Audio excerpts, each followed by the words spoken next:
Dan yang juga menjadi perhatian publik hari ini adalah pertemuan Presiden Jokowi dengan ketiga bakal capres di Istana Merdeka. Jokowi saudara mengundang Ganjar Pranowo, Anies Baswedan, dan Prabowo Subianto santap siang bersama di Istana Merdeka. Suasana makan siang juga tampak akrab. Sesekali Jokowi meminta para capres untuk mengambil dan mencoba menu hidangan yang tersedia.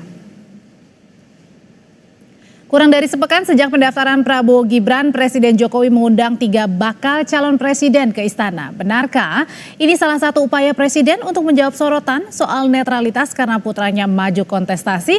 Lalu pertanyaan berikutnya, benarkah juga Jokowi berupaya menurunkan tensi hubungannya dengan PDIP dan Megawati Soekarnoputri? Kami bahas sore ini bersama dengan Arya Bima, politisi PDI Perjuangan yang nanti juga akan segera bergabung.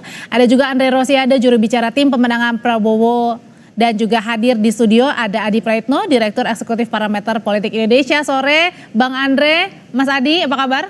Sore Audrey, alhamdulillah sehat. Selamat sore Audrey, selamat sore Adi Praitno. Bang Andre, jadi yang ditangkap dari Gerindra nih. Jadi ditangkap dari Gerindra, bukan menunya ya, tapi makna dibalik dari makan siang ini apa sih? Betul menurunkan tensi politik yang belakangan ini menyerang? Audrey, saya rasa undangan Presiden Jokowi kepada 3 capres ini adalah simbol yang sangat bagus ya untuk menjaga kondusivitas politik kita. Dan Pak Prabowo serta Koalisi Indonesia Maju dari awal sangat yakin bahwa Presiden akan dalam posisi yang netral. Sekalipun ya kami akan berpasangan dengan Mas Gibran. Kenapa?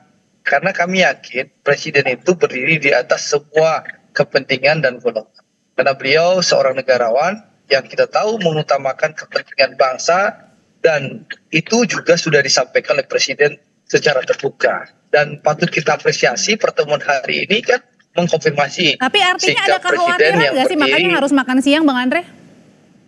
Saya rasakan itu caranya Presiden menunjukkan bahwa beliau akan berdiri netral di antara 3 calon presiden ini. Ya menurut saya itu langkah yang baik ya, langkah yang tepat dilakukan Presiden. Kita harus pastikan pemilu 2024 ini pemilu yang sejuk, riang dan gembira, dan rakyat itu dengan senang hati dan bahagia datang ke TPS. Nah, saya mengapresiasi betul langkah yang dilakukan oleh Presiden Jokowi ini. Dan ini terus terang pasti menurunkan tensi dan memastikan bagaimana seluruh kandidat presiden kita ini kan, mau Pak Prabowo, Mas Ganjar, dan Mas Anies, siapapun yang terpilih kan Presiden Republik Indonesia.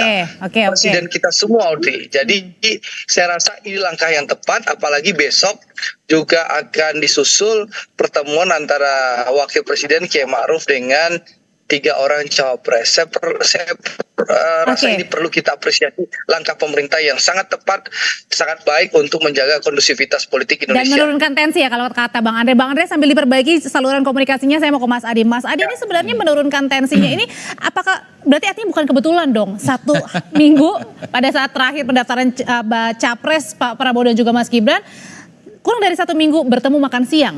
Ya sebenarnya secara prinsip pemilu itu adalah ajang kompetisi. Tensi naik, kadang tensi turun, itu perkara alamiah ya. Tapi bagi saya makan siang hari ini yang kemudian dilakukan oleh Jokowi terhadap 3 capres, betul memang pesan politiknya untuk menunjukkan supaya siapapun nanti yang jadi capres, soal sekeras apapun persaingan politik, bahwa maknai politik itu biasa-biasa saja.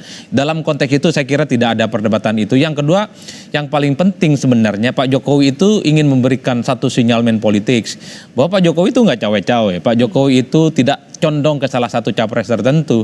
Pak Jokowi itu berdiri di atas Anies Baswedan, berdiri di atas Prabowo Subianto, dan berdiri di atas Pak Ganjar Pranowo. Inilah yang meskipun kita sebut, anaknya sebagai bacawa pres. Ini panggung depan. Nah, tapi di panggung belakang publik juga tahu bahwa Pak Jokowi nggak mungkin berdiri di atas semua capres yang ada, karena secara definitif Gibran Raka Buming Raka yang jelas bersandingan dengan Prabowo Subianto pastinya dianggap sebagai restu, doa, dan dukungan politik Jokowi ke Prabowo Subianto. Jadi dalam konteks ini sebenarnya tak perlu lagi ada yang ditutup-tutupi. Secara alamiah, secara personal pastinya Jokowi itu sudah punya preferensi politik di 2024. Nggak mungkin Pak Jokowi itu dukung Ganjar Pranowo. Untuk apa mendukung Ganjar Pranowo? Teman-teman PDIP kan sudah menyatakan merasa ditinggalkan. Ya, sebenarnya yang itu yang belakangan ini agak ramai. Termasuk juga kita tahu Pak Anies itu nggak mungkin didukung oleh Jokowi, dianggap sebagai antitesa. Mas Adi, tadi seperti yang Mas Adi bilang kalau misalnya belakangan PDIP merasa ditinggalkan oleh Pak Jokowi, apakah ini juga cara Pak Jokowi untuk bilang ke PDIP, hey saya nggak tinggalin PDIP? Kalau pesan ke publiknya iya, bahwa seakan-akan Jokowi itu nggak ada persoalan apapun dengan PDIP, nggak ada persoalan apapun dengan Anies Baswedan, itu clear. Itu kan pesan politik yang ingin tampak di panggung depan. Tapi kan pada saat yang bersamaan tim pemenangan, relawan, tim sukses yang dimiliki oleh Anies dan Ganjar Pranowo termasuk PDIP itu kan paham betul bagaimana orkestrasi politik Jokowi itu hanya ke 08 dan Gibran Rakabuming Raka. Itu yang saya sebut bahwa sangat tidak mungkin Jokowi itu mendukung Anies dan Ganjar Pranowo dalam konteks ini. Artinya apa? Ya tak perlu lagi ditutup-tutupi bahwa Pak Jokowi itu punya preferensi politik, nggak ada soal. Yang paling penting adalah bagaimana kompetisi di 2024 itu fair, kemudian tidak melibatkan aspek kekuasaan politik, dan yang paling penting jujur, adil, transparan, dan terbuka.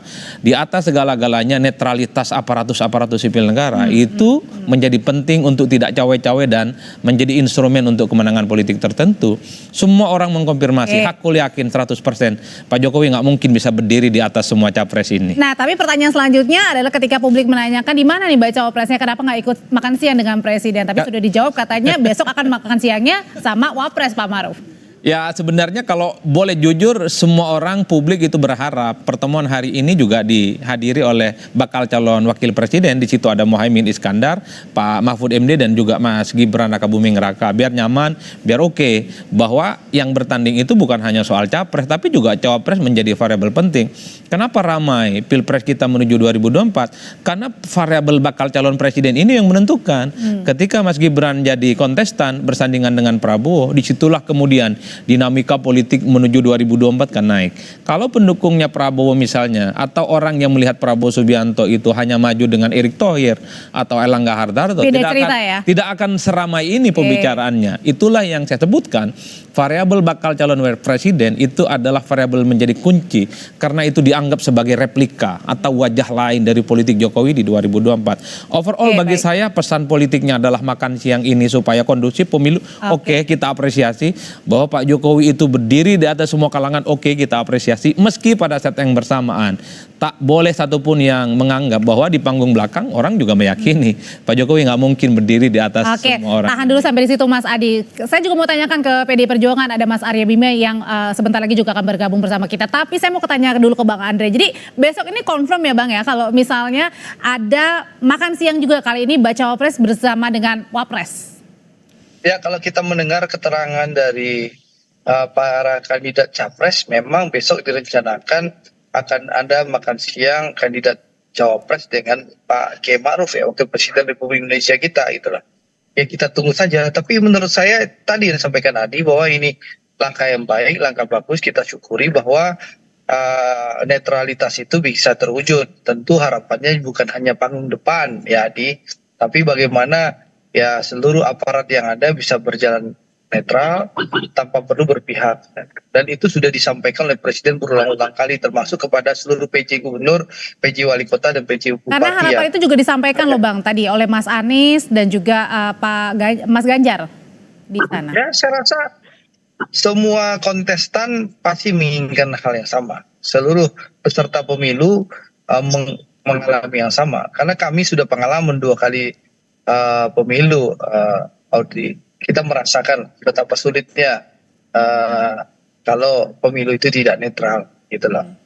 Jadi wajar Mas Ganjar cerita, karena kan Mas Ganjar kan bagian kekuasaan dulu, gitulah.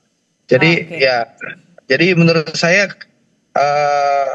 kita tentu menginginkan pemilu yang riang dan gembira, yang netral, dan kita mendukung langkah Presiden untuk memastikan dan menunjukkan bahwa pemerintah harus benar-benar netral. Dan kami sangat mengapresiasi langkah tersebut.